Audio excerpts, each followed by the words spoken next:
Thank you very kindly, my very dear friends.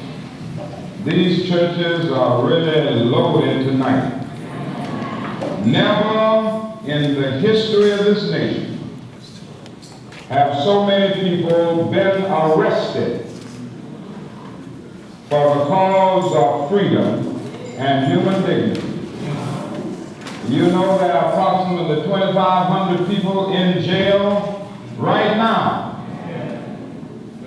Now let me say this, the thing that we are challenged to do is to keep this movement moving. There is power in unity and there's power in numbers.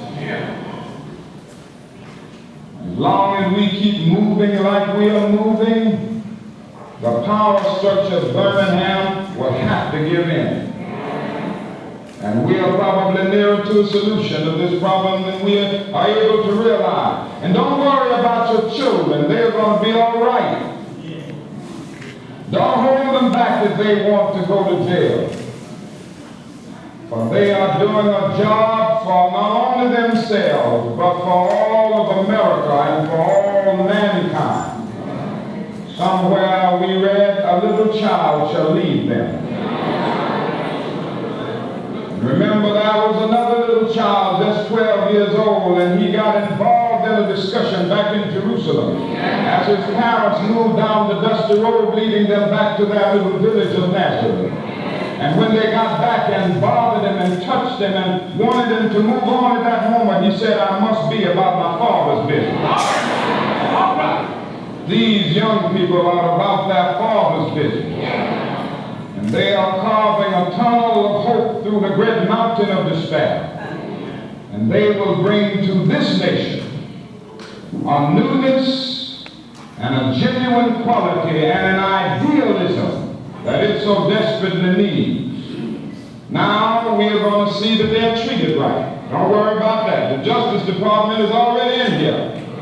And they don't have some small fish from the Justice Department. They have some of the big fish in here. We are reminding them at all times that these persons are political prisoners.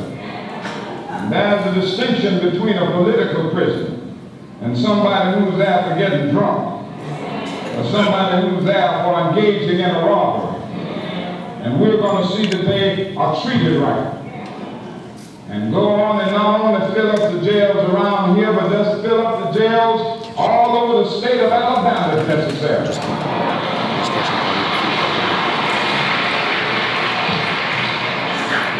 Keep this movement going.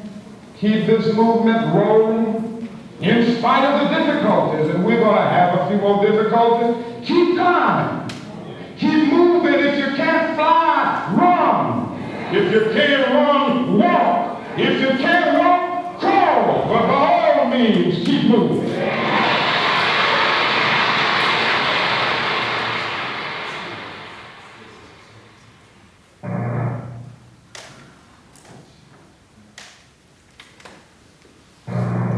I speak to you as an American Jew. As Americans, we share the profound concern of millions of people about the shame and disgrace of inequality and injustice which makes a mockery of the great American idea. As Jews, we bring to the great demonstrations in which thousands of us proudly participate a twofold experience, one of the spirit and one of our history.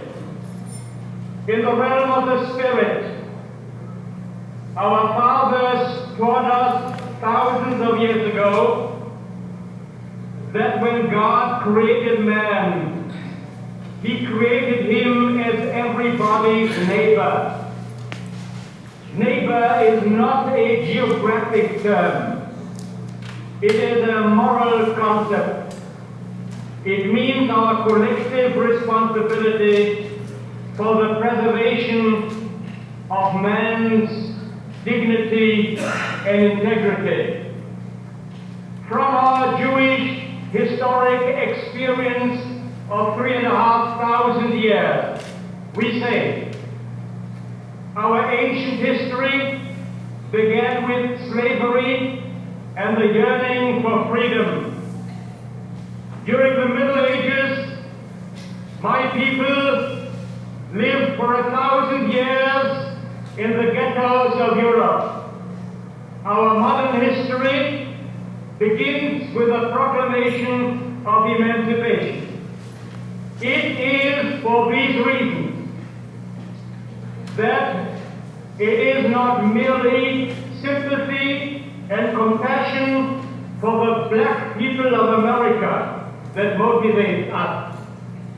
It is, above all, and beyond all such sympathy and emotion, a sense of complete identification and solidarity born of our own painful historic experience.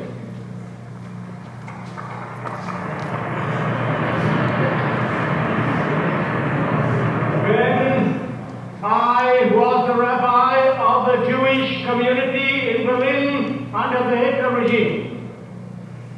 I learned many things. The most important thing that I learned in my life, and under those tragic circumstances, is that bigotry and hatred are not the most urgent problems. The most urgent, the most disgraceful, the most shameful, and the most tragic problem is silence. A great people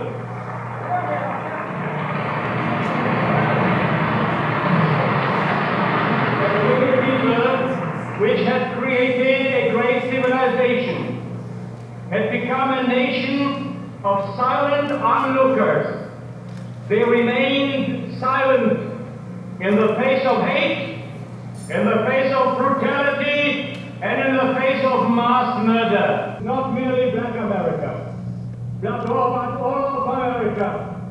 It must speak up and act from the president down to the humblest of us, and not for the sake of the Negro, not for the sake of the black community, but for the sake of the image, the dream, the idea, and the aspiration of America itself.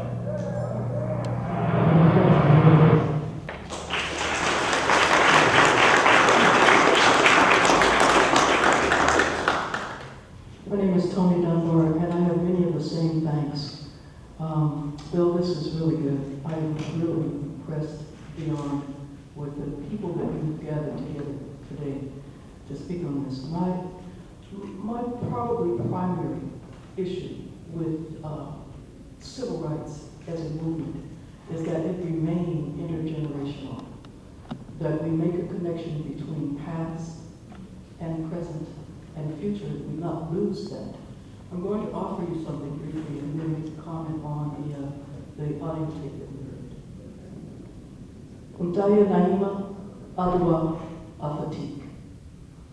Leroy Jones, Nikki Giovanni, Sonia Sanchez. The Mau Mau, Strictly Carmichael, Martin Delaney, David Walker, H. Rap Brown. Carter G. Woodson, Malcolm X, Gil Scott, Heron, Che Guevara, Mao, and the Red Book. Karl Marx, The Last Poets, Snick. Elijah Muhammad, Sun Ra, John Coltrane, Huey Newton, Bobby Seale, Angela Davis, George Jackson, and the Black Guerrilla Family. John Brown, Nat Turner, Denmark, BC, Kathleen Cleaver, Toussaint Louverture. Detroit and Watts, and 1,000 other bullet-ridden and fire-bombed places were my civil rights legacy. Civil rights. You can't give me what I already possess. It's the ballot or the bullet. You choose. Undaya Naima Adwa Afatik. That was my name. Hey, Rib Van Winkle, awake and rise. Up, you mighty race. James Brown could plead for peace all he wanted.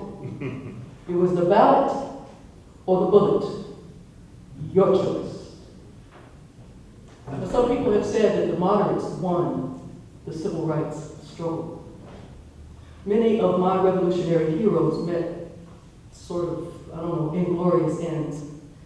And today there's a Martin Luther King Jr. Boulevard in nearly every American city that has a significant black population. I believe that neo-soul is a legacy of the civil rights movement. I believe that that alone is a movement of young thinkers, 2 generations removed from Jim Crow, 1 generation from institutionalized racism. They are escapees from gospel rap and from the wars on drugs and crack cocaine epidemics. This is a hip-hop intelligent tech with a very keen and refined social consciousness. That's a legacy of the civil rights movement. Act Up is a legacy of the civil rights movement. From the moderate to the extreme, from the fight back mentality of Stonewall to using the courts to achieve legal justice in this country, the LGBT freedom movement followed the civil rights playbook, page by page.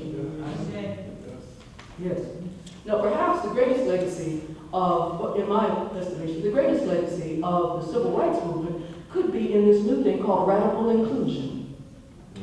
Now, while that doesn't have the cachet of saying, freedom from lynching, it is still in its way, presaging an internal shift from the extreme to the moderate.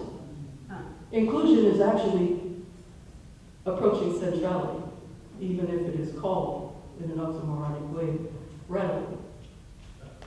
Moderation wins after extremity clears its path.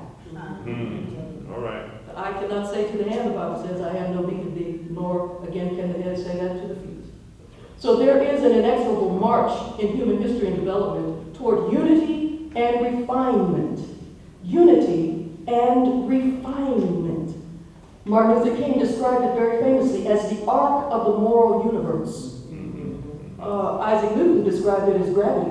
All right. Harriet Tubman, Bessie Smith, Mary McLeod Bethune, Shirley Chisholm, they grabbed us and dragged us through its portals.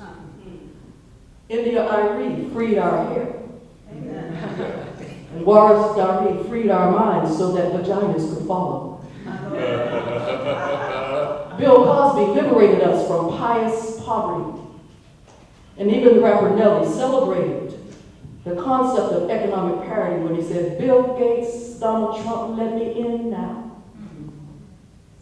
Our God and countless other deities and philosophers call this principle oneness. Maulana Karenga recently quoted from the Odulifa, which is a sacred book from ancient West Africa, the Odulifa. A constant soldier for the good is never unready, not even once. So for me, a legacy of the civil rights movement is that though politics are never simple, look at Bayard Rustin, never simple. Think about what was going on when Lyndon Johnson was forgetting that the tapes were running. It is never simple. Nevertheless, this civil rights movement was the capstone of an era of enlightenment in the United States. And it was the foundation for myriad others. As the Odulifa said, a soldier for the good is never unready, not even once. The speakers in the audio that we heard, Reverend Dr. Martin Luther King Jr., and the rabbi that we heard, were connected to this struggle in the past, present, and future. If you really listened, they talked about being spiritually connected. I made some notes on it. That political prisoners, Jesus was the political prisoner that we know the best. That unity unity and numbers are the answer, and that even just by achieving unity and coming in numbers, we have already approached the solution, even if we're not sure it's there. Shame and disgrace. In the Talmud, it says that a neighbor is a moral construct, not a geographical reality. That's right. Jewish history really relies on its understanding and identification of slavery, as he said, from slavery to oppression to emancipation, and complete identification with those things and solidarity with people that are going through it. Now that means when the rabbi said that the biggest thing that stands in our way is not the obstacle itself, it's our allowing the obstacle to remain. So, thank you so much.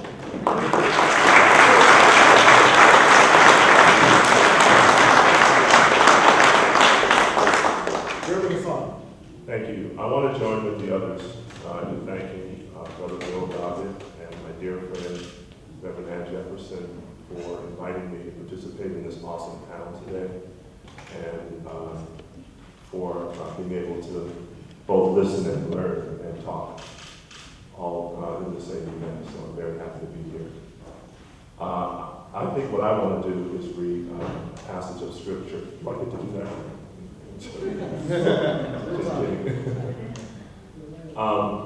So when someone speaks about, what's the meaning of movement and what's the future of movement, this passage continually comes back to me. And I want to share it with you and kind of talk about how I see it, giving context to my understanding of the history and future of movement. It's from 4th chapter of Luke, verses 14 through 21. Then Jesus, filled with the power of the Spirit, returned to Galilee, and the report about him spread through all the surrounding country. He began to teach in their synagogues and was praised by everyone. When he came to Nazareth, where he had been brought up, he went to the synagogue on the Sabbath day, as was his custom. He stood up to read, and the scroll of the prophet Isaiah was given to him. He unrolled the scroll and found the place where it was written, "The Spirit of the Lord is upon me, because he has anointed me to preach good news to the poor. He has sent me to proclaim release to the captives and recovery of sight to the blind, to let the oppressed go free, to proclaim the year of the Lord's favor." And he rolled up the scroll, gave it back to the attendant, and sat down. The eyes of all the synagogue were fixed on him. Then he began to say to them, "Today this scripture has been fulfilled in your hearing." That's the word of the Lord. This is Jesus' first public act after his call to earthly service. And he says that God, having directed the Spirit to come upon him, said that he had to center his ministry in the collateral damage of empire. That he had to center his ministry in the empire's collateral damage. That he had come specifically to bring good news for poor people, to talk to those who were incarcerated and to give them hope, to speak to those whose eyes had been clouded through suffering or moral blindness to come to have clear sight, to break the bounds and the chains of oppressed people so that they might live freely, and to cancel the debts of the poor. This is what movement means to me, and what it has meant, and what it must mean for the future. That those who are the downtrodden are first in line of our service and our sacrifice and our commitment. Now, when Jesus read this, his audience is at his home place where he grew up. Everybody was quite happy to hear. And it was the story of local boy makes good. They were so smitten by the way these familiar words fell from his lips. It was not until he explained the meaning to them that he troubled the waters. He said, I know you think I'm talking about you, that I've come for you. But in fact, I have come for your victims. I have come for your victims. And that so riled up everybody that they chased him out of the temple and attempted to kill him. He had become an inconvenient hero. Movement means becoming inconvenient heroes.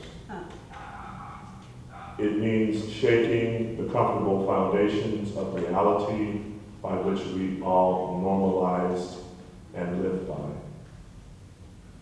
It means, in this time that we are living, not just opposing segregation and racism, but looking at structural inequality and critiquing privilege. That puts us all on Front Street. Because although I don't have white privilege, and I do believe that such a thing exists, I do have male privilege, and I do have heterosexual privilege, and I do have native-born privilege. And without being able to acknowledge these things and wrestle and grapple with them myself, then I am indeed still part of the problem, not part of the solution. This is what movement means in a time such as this. And I'll close by saying, like Dr. King said, keep the movement moving. Yes. Okay? And that is just such an important thing, because it's also the internal movement that we have to do to move ourselves out of our privileged places that allow us to open doors or get out of the way of something or someone that God is calling forward. My message is not for you, but for your victims. Okay.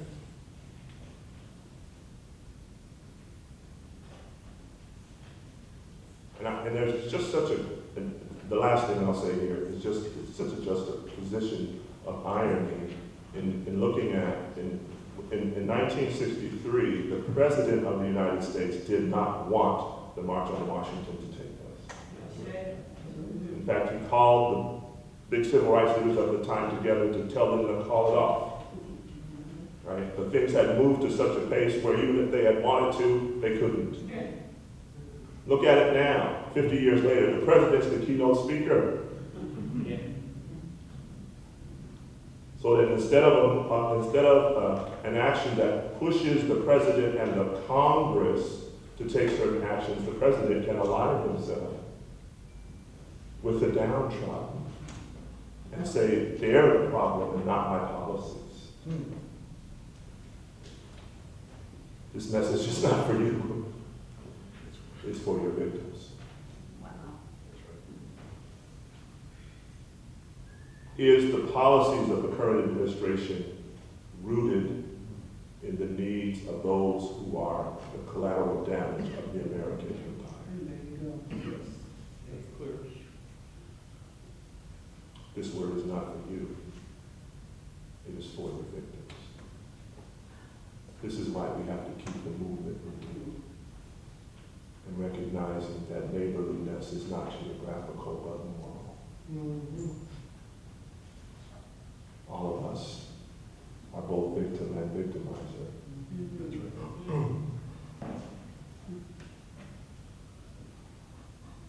The Spirit of the Lord has come upon us to preach good news to all of us who are poor. Thank you.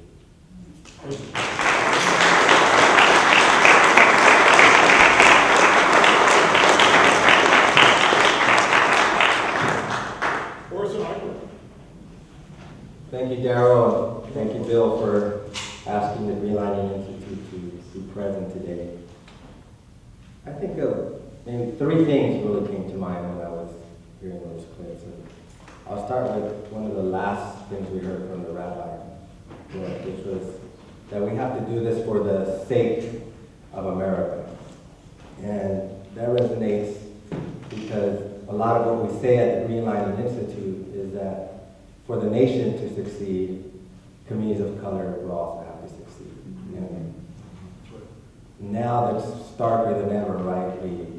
We see the demographic changes. We see the fact that you go to a hospital and count the babies that are being born today. The majority of those babies born today, not just in California, throughout the nation, are of color. And we know that by just 2043, perhaps even sooner, half of the nation will be of color. And we also know that in the wake of this foreclosure crisis and economic crisis, that communities of color have what we call a very wide wealth gap. And so, again, for the nation to succeed, communities of color will have to succeed. So that's the first point that I think we need to make, and I think the spirit of solidarity, of collective power is one that we need to bring alive, because we do have a nation of onlookers that are comfortable where they're at because they've made it. And as long as they're in their segregated community, which most of our communities are still segregated, some are actually in their gated communities, they are going to be just onlookers, watching Fox News. Second point that really came to me was hearing Dr. King, and he was marching and rallied and proud that so many people were in jail, right? And they were incarcerated and being political prisoners. And I think of the jails today and how many young people of color we have in jails, right? We have this prison industrial complex, and perhaps, yeah, they are drug users, robbers, but in my view, they are political prisoners, right? We know that the arm of justice has not been just, and the shining light that I see is perhaps things are starting to change. I think in the wake of Trayvon, people are thinking that this is not the way to treat our young men of color.